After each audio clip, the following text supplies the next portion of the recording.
I never imagined that one simple conversation could unravel everything I thought I understood about love, trust, and temptation.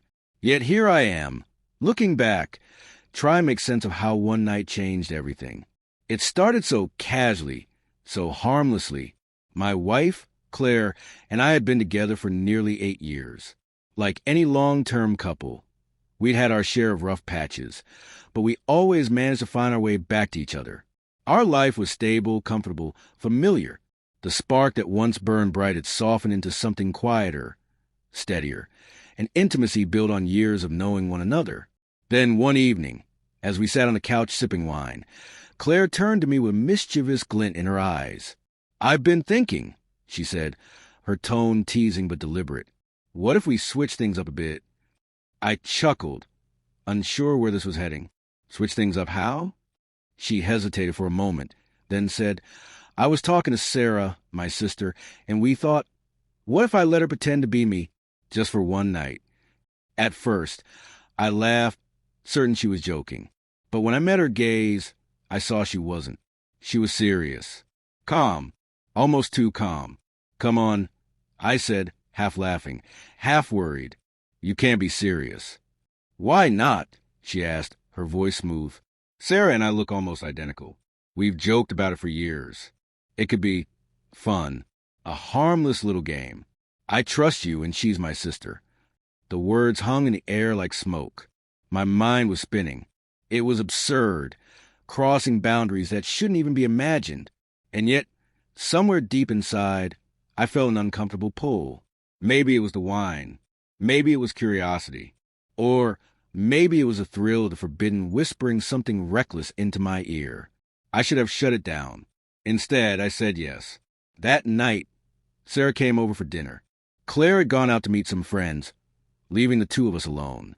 Sarah wore one of Claire's dresses, the same one she wore on our anniversary last year. The resemblance was uncanny. Her voice, her gestures, even the little tilt of her head when she smiled. It was all there, yet something about her felt different. Off. We sat in the living room, the flicker of the TV painting her face in soft light.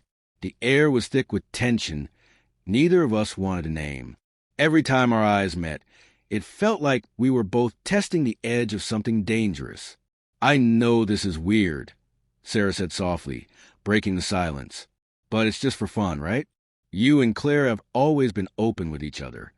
Her words were almost a whisper, but they echoed through me. I nodded, though my chest tightened. I could have stopped it then. I should have.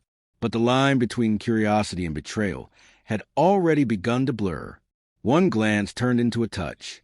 A touch became a kiss. And then the night unraveled. It felt unreal, like stepping into someone else's life. Her scent, her voice, her body, it was Claire, but not Claire.